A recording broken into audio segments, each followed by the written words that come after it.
Hello. Welcome back to Down the Rabbit Hole. Today, we are going to be talking about the grandfather and father-in-law of Europe. If you're new here, hit that like button, ring that bell for notifications. Also, please subscribe. Help a girl out.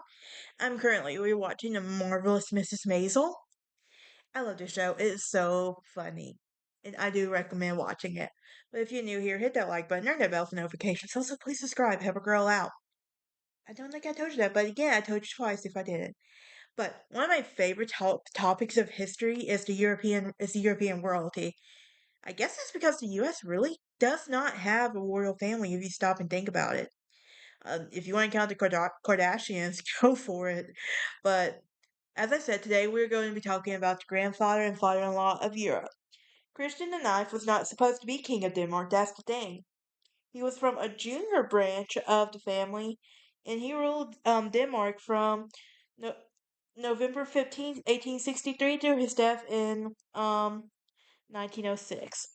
Um, I will, guys, I just preface this. You may experience an outfit change later because it is currently 11 o'clock at night when I'm recording this, so I'm probably going to go to bed here for too long because I got to work in the morning. I got to do a double tomorrow. That's going to be fun. But anyway, from 1863 to 1864, he was concurrently the Duke of Schleswig, Holsteins, and Lauenburg. And as I said, he was never supposed to be king. He was a younger son of Frederick William, Duke of Schleswig, Holstein, Sonderburg, and Klucksburg, and he grew up in the dynasty of Schleswig as a prince of Schleswig, Holstein, Sonderburg, and Klosterwig. Okay, that's just a mouthful to say. How did the royal family how can the royal family do that? I'm very curious. But, although he had close family ties to the Danish royal family, he was not in the immediate line of succession to begin with. And, and following the early deaths of his father in 1831, he grew up in Denmark. He was educated at the military academy in Copenhagen. And after successfully seeking the hand of Queen Victoria in the UK for marriage, he married his double second cousin, Princess Louise of Hessen Castle, in 1848 because of marrying your cousin seems to be a legit thing, apparently. But anyway, in 1852, he was chosen presumptive heir to the Danish throne in light of the expected extinction of the senior line of the House in Oldenburg, and upon his death, as the King Frederick VII of Denmark in 1863, Christian, um, who was Frederick's second cousin, um, and hus- and husband of Frederick's paternal first cousin, Louise of Hesse Castle, acceded to the throne as as the first Danish monarch from the House of Luxembourg.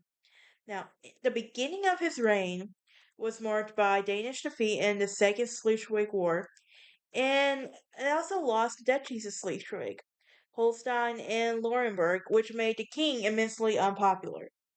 But the following years, his reign was dominantly political disputes for Denmark, and he also became a constitutional monarchy in 1849, and the balance of power between the sovereign and the parliament was still in dispute. In spite of this, he initially unpopularity and had many years of political strife. He also went in which the king was in conflict with a large parts of the population. And his popularity recovered toward the end of his reign as he became a national leon due to the length of his reign and the high standards of personal morality with which he identified. Now he has 6 children, and he married Louise. When he married him and Louise had 6 children, um, and it gave him the father-in-law of Europe and the grandfather of Europe. And basically, among his descendants are King Frederick X, King Philip of Belgium, King Harold X of Norway, Grand Duke Henry of Luxembourg, no, Henri, my bad, King Charles III of the UK, and King Philip VI of Spain. Now let's talk about his early life, okay? Um, he was born between 10 and 11, a.m. on April 8, 1818, at the residence of his maternal grandparents near the Schleswig in the Duchy of Schleswig, at the time of his fief under the crown of Denmark. He was born as a prince, and he was the fourth son of Friedrich Wilhelm, as well. Now, he was named after his mother's cousin, Prince Christian Frederick of Denmark, and the later King Christian VIII, who was also his godfather, and together with his wife Caroline Amalie of Augustenburg, he traveled from Augustenburg to Gottorp, so that he could hold his godson, which was held at the end of May in the chapel. Now, his father was head of the ducal house of Schleswig-Holstein, Sonderburg, and Beck, a junior male branch of the House of Oldenburg, and he descended from King Christian III of Denmark's younger son, John the Younger, whose grandson, Duke August Philip, severed his ties with Denmark and immigrated to Germany, where he acquired the manor of Habsburg and Westphalia. After which of his lineage was named, now his sons and their descendants went into the Prussian, Polish, and Russian services until his great grandson, Prince Christian's father, again went to the Danish military service, where he was stationed in Holstein. It was there he had met and married Prince Christian's mom, um, who was the daughter of a landgrave, Charles de Hesse, and originally a German prince, who, however, had grown up in the Danish court and had married King Frederick V's youngest daughter, Princess Louise of Denmark. Now, Charles had made a career in Denmark, where he was a Danish field marshal and the royal governor of the Duchy of Schleswig and Holstein. Through his father, Prince Christian was a direct male line descendant of King Christian III of Denmark, an agnatic descendant of Hedwig of Holstein, um, who was mother of Christian I of Denmark, and who was a semi-Celtic heiress of her brother Adolf of Schellenberg, the last Schellenberg Duke of Schleswig and Holstein. As much as Prince Christian was eligible to succeed in the twin duchies of Schleswig-Holstein, but not first in line. Through his mom, he was the great grandson of Frederick V, great grandson of George II of Great Britain, a descendant of several other monarchs, but he had no direct claim to any European throne. Let's talk about his childhood now. Initially, the young prince grew up with his parents, and many brothers and his sisters at his maternal grandparents' residence in the habitual seat of the royal governors at the duchies of Schleswig and Holstein. Now, however, in 1824, the Dowager Duchess of Klugsburg, widow of Frederick Henry Williams, the last duke of the elder line of the Schleswig-Holstein, Sonderburg, who had himself died in 1779. Um, Now the castle was located a little out of Flensburg Fort, not far from Fiensburg. Was now empty on June 6, 1825, and Duke Frederick Wilhelm was appointed Duke of Gloucester by his brother-in-law, King Frederick VI of Denmark. Duke Frederick Wilhelm subsequently changed to Duke of Schleswig-Holstein-Salzburg, um, and thus founded the younger Gloucester line. He also moved the family to the Gloucester Castle, where Prince Christian was raised with his siblings under their father's supervision. However, Duke Frederick Wilhelm died of a cold, and he had developed pneumonia at the age of 46. And on February 17, 1831, the Duke's own desertion, scarlet fever, left him previously too affected of his children. His death left the Duchess widowed with 10 children and no money. Prince Christian was 12 years old when his father died. Now let's talk about his education. Um, Prince Christian surrogate father Frederick VI of Denmark, who had been Queen Marie of Hesse Castle, was an aunt and had two princesses, his cousins. Following the early death of his father, King Frederick VI, together with Prince William of Hesse, Philistol Barchfeld. You know what? Some of these names are so long to say. I do not know why I gave myself the challenge of doing this, but I'm doing it just because I want to, I guess. But he was a close friend of the Duke. He became legal guardians of Prince Christian and nine siblings. That same year, Prince Christian wanted to be educated as a naval officer, but during King Frederick VI's visit to Gotha in 1831, shortly after Duke Wilhelm's funeral, the king agreed with his mom that Prince Christian would be sent to Copenhagen to receive an army officer training. And in 1832, that year, after his father's death, the 14-year-old prince would move to Copenhagen to be educated at the Land Cadet Academy, where he stayed at the house of the Colonel Lin and the head of the Land Cadet Academy. He also received private lessons from the academy, which was rarely with the cadets as well.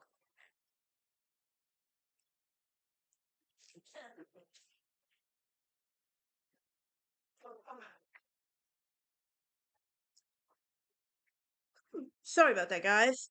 Um, my knees hurting, so I'm probably gonna end up calling it a night here shortly, and I'll finish the rest later, I guess. But he also received private lessons from the academy, which was rarely with the cadets. On the other hand, the sonless royal couple took care of the boy, and as Queen Marie was his mother's sister, and King Frederick's the sixth his mother's cousin.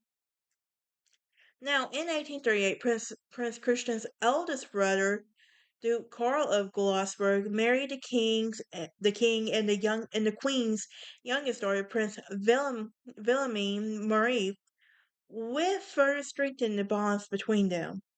Now, in 1835, Prince Christian confirmed that the garrison church in Copenhagen. The following year, he completed his military education, and he was appointed Rittmaster of the Royal House Guards, and he was then housed at the Royal Guards Barracks, in central Copenhagen. Then there he lived under simple conditions until King Frederick's death in the sixth death and no, until King Frederick VI in 1839 granted him a house at the Yellow Palace, an 18th century townhouse, immediately adjacent to the palace complex. Now, the principal residence of the Danish royal family, um, from 1839 to 1841, he studied constitutional law and history with his half cousin, Prince Frederick Williams of Hesse Castle, at the University of Bonn in Germany. And it was that in December 1839 he received the news of the death of his benefactor King Frederick VI, with the accession of his mother's cousin, um, King Christian VIII. During the holidays, he went on various excursions in Germany, and he traveled to Venice. In 1841, he returned to Copenhagen. On his way home, he paid a visit to the court in Berlin, where he rejected the otherwise flattering offer from King William Frederick William VI of Prussia to join the Prussian army. Okay, let's talk about him becoming the heir presumptive. Now, Prince Christian first wanted to marry Queen Victoria as a young man in 1838, but 38, he was representing Frederick VI attending the coronation of Queen Victoria at Westminster Abbey. During his stay in London, he unsuccessfully sought out the hands of a young British queen in the marriage, even though she had chosen to follow her father's wishes and preferred to marry her cousin, Prince Albert of Saxe-Coburg and Gotha. The young queen had a good impression of her third cousin, Prince Christian, who 25 years later would become the father-in-law to her eldest son, the Prince of Wales. Now, instead, Prince Christian would enter into a marriage or with the great significance to the future. In 1841, he was engaged to his second cousin, Princess Louise of Hesse-Kassel, and she was the daughter of Prince William of Hesse-Kassel, who was the Danish general and the governor of Copenhagen. Prince William was married to Christian the Eighth of Denmark's sister, Princess Charlotte of Denmark, and Louise was thus was ugh, and Louise would make it the new king's niece, closely related to the royal family. Like Christian himself, she was a great granddaughter of both Frederick the Fifth and of Denmark and Landgrave Frederick the Second of Hesse-Kassel, a double second cousin. Now their wedding was celebrated May 26, 1842, in his parents' residence in the Frederick's the Eighth Palace. Now the bride and groom took their bridal tour to Carol and Duchy of Holstein, where they visited Prince Christian's older brother, Prince Duke Karl of Glucksburg, and his wife. Now, Frederick the Sixth's daughter, Duchess Wilhelmine, who had not been able to attend the wedding. So, Louise was a wise and energetic woman who exercised a strong influence over her husband. After the wedding, the couple were moved to the Yellow Palace, where the first five children were born between 1843 and 1853. Now, French Frederick, in 1843, Prince Alexandra in 1848, Prince William in 1845, Prince Dogmore in 1847, Prince um, Thyra in 1853, and the family was quite unknown and lived a relatively modest life by royal standards. Um, so let's talk about this Danish succession crisis now. Princess Louise's uncle, Christian the Eighth of Denmark, faced a complex succession crisis during his reign. In the 1840s, it became increasingly clear that the Danish monarchy was facing a succession crisis. When King Christian the Eighth succeeded his first cousin, King Frederick the Sixth, in 1839, the elder male line of the House of Oldenburg was obviously in point of extinction. As the king's only son and heir apparent, Crown Prince Frederick seemed incapable of fathering any children, and the king's only brother, Prince Ferdinand's marriage, King Frederick's the sixth daughter was childless. Now his King Frederick's seventh childless um seven childless presented a thorny dilemma. Thorny dilemma. That's funny. It was in the question of succession of the Danish throne, which proved complex, and as the roles of succession in the different parts of the Danish monarchy united under the king rule. Now the kingdom of Denmark proper and the three duchies of Schleswig, Holstein, and Saxe-Lauenburg are not being the same. Possibly a separation from the crown of Denmark from its duchies will become probable. Now, the succession of the Kingdom of Denmark um, was regulated by Lex Regia, the absolutist constitution of Denmark and Norway, promulgated by Frederick III in 1665. With Lex Regia, Denmark had adopted a Sallet law, but restricted the succession of agnatic descension of Frederick III, who was the first hereditary monarch of Denmark. Agnatic descent from Frederick III would end up with the death of childless Frederick VII, who is equally childless uncle, Prince Ferdinand, and at the time the Lex Regia provided a semi-Salic succession which stipulated at the extension of all male descendants, including collateral male lines, a female agnet of the last male holder of the property would inherit her male heirs according to Salic order. Now, there were several ways to interpret whom the crown could pass. Since the provision was entirely clear whether a claimant to the throne would be chosen for a female relative or not, In the Duchy of Holstein, where the king resigned as duke, the rules of succession followed a Salic law, but did not limit the succession of agnatic descendants of Frederick III.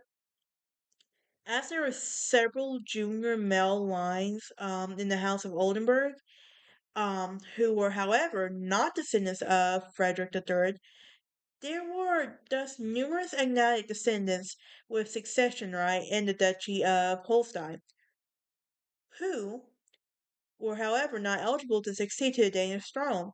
In addition, the two duchies of Schleswig and Holstein were permanently joined to each other by the Treaty of Rive in 1460, which proclaimed that the two duchies should forever be undivided. Now, the already complicated dynastic question of the succession made even more complex as it took place in the background of equality and a complicated political issue. The movement of nationalism and liberalism have been rising in Europe since the Napoleonic era, whereas the concepts of the nation and homeland increasingly replaced the dynastic questions for nationalists.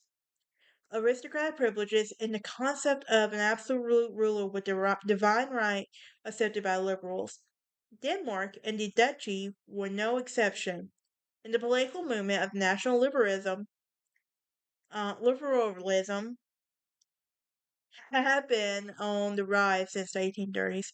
With Denmark and German, national liberals were united their liberal political aspirations and their opposition to an absolute rule in the House of Oldenburg. Two political movements were heavily opposed to the question, and it mainly concerned the affliction of the Duchy of Schleswig. Um, Now, constitutionally, the Duchy of Schleswig was a Danish fief, which had become increasingly independent from Denmark during the High Middle Ages. Linguistically, however, speaking, Danish, German, and North Frisian existed as vernaculars in different parts of the duchy. So the Danish national liberals insisted that Schleswig has, as a fief, belonged to Denmark for centuries and aimed to restore the southern frontier of Denmark in the Eils River. Now, the Danish nationalists aspired to incorporate the duchy into the Danish kingdom in the process of separating the duchy from Holstein, which should be allowed to pursue its own destiny under it. So,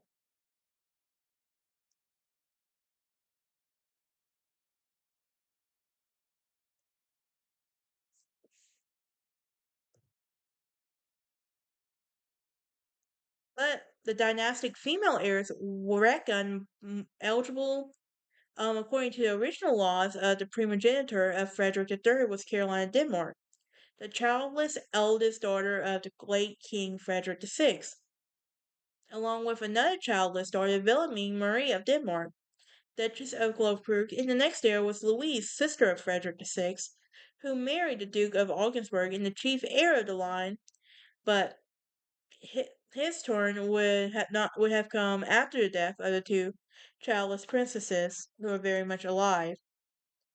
Now, Prince Christian had been a foster grandson of the grand childless royal couple.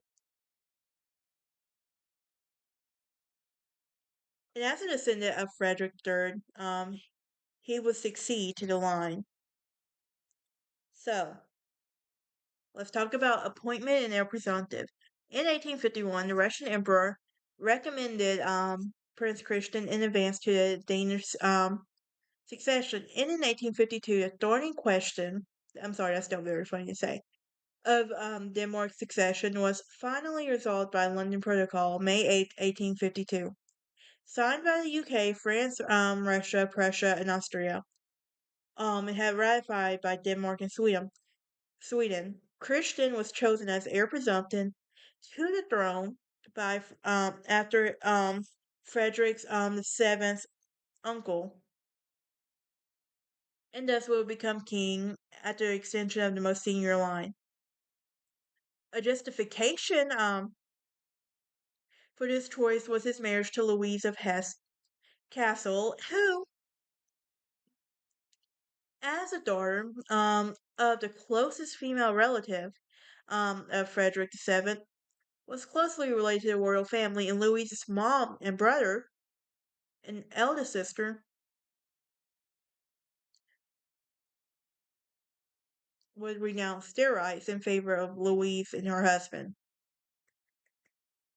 Now, this decision was implemented by Danish law of succession on July 31st, 1853. More precisely, the royal ordinance settling the succession of the crown of Prince Christian of Glücksburg, which designated him to second in line to the Danish throne.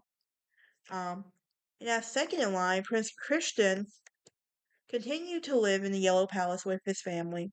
However, as a consequence of the new status, the family was now also granted to ride to Bernstone Palace north of Copenhagen as their summer residence, and it became Princess Louise's favorite residence, and that the family often stayed there.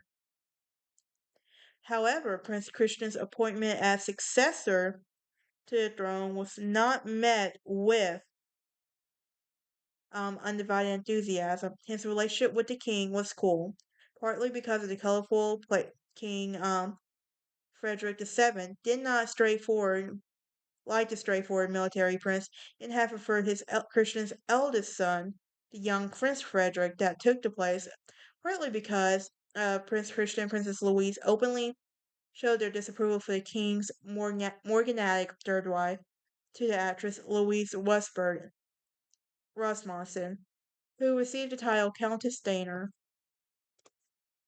Politically, um, Christian also had little influence during his tenure as a second in line, and this was partly due to the distrust of the Countess, and partly due to Christian's perceived conservatism, which earned him distrust in the powerful National Liberal Party. It was not before 1856 that the politician Karl Christopher, to whom Prince Christian had also felt close, secured his place at the castle estate. That year, 1863, would become with significant events with Prince Christian and his family. On March 10th, his eldest daughter, Princess Alexandra, and the Prince of Wales, um, would marry Prince of Wales. And on March 20th, his second son, Prince William, had been elected King of Hellenes and ascended to the Greek throne, taking the name King George. And on June 1863, Prince Christian himself became heir presumptive soon upon his death of the elderly Prince Ferdinand, before eventually becoming King Christian the Ninth on November 15th that year. All right, let's talk about his early reign. Now, during the last years of his reign, of King Frederick the Seventh, his health was increasingly poor in the autumn of 1863. During a visit to Denmark for vacation, he contracted a severe cold, in which, after his Glücksburg castle turned into Europe, shortly after, on November 15th, King Frederick VII would die unexpectedly at the age of 55. In the main line of the House of Nuremberg on the Danish throne would die as well. Upon the death of Frederick VII, Christian succeeded to the throne at the age of 45. He was now proclaimed king from the balcony of the palace in the council president Karl Christian Hall on November 16th, April 1863, as Christian IX. Now, Christian of Denmark was immediately plunged into a crisis over the possession of the status of the duchies of Schleswig and Holstein. Already in November 1863, Prince Frederick of Schleswig Holstein, Slongenberg, and Augsburg, um, who was also, keep in mind, the future father in law of Kaiser Wilhelm II of Germany, claimed twin duchies succession after Frederick VII, and proclaimed himself Frederick VIII, Duke of Schleswig and Holstein. Now, Frederick of Oldenburg had become a symbol of the nationalist German independence movement of the Schleswig-Holstein after his father renounced his claims to the heir of the throne and duchies of Schleswig and Holstein. In view of the London Protocol, May 8, 1852, which concluded the First War of Schleswig, and there follows concurrent reunification of the claims to the throne. Now, Frederick's claim was not success recognized by the parties to the protocol. So let's talk about the Second Schleswig War. Under pressure, Christian was signed the November Constitution, a treaty that made Schleswig part of Denmark. This resulted in the Second Schleswig War between Denmark and the Prussian-Austrian alliance, and the peace conference broke up without having arrived at any conclusion. The outcome at the end of the war was unfavorable, and Denmark had led an incorporation of Schleswig into Prussia. In 1865, and Holstein was likewise incorporated into Austria in 1865. Then Prussia in 1866, following a further conflict between Austria and Prussia. Following the loss, Christian IX went behind the likes of the Danish government to contact the Prussians, offering that the whole Denmark could join the German Confederation if Denmark could stay united with Schleswig and Holstein. The proposal was rejected by Bismarck, who feared that the ethnic strife in Schleswig between Danes and Germans would then end up unresolved.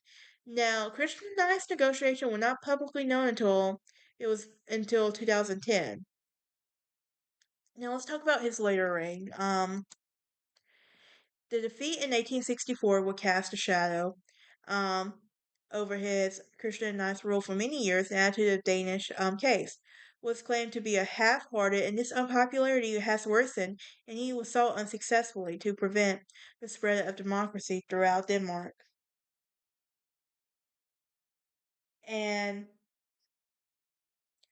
by supporting the authoritarianism and conservative Prime Minister Istrup, whose rule 1875 to 94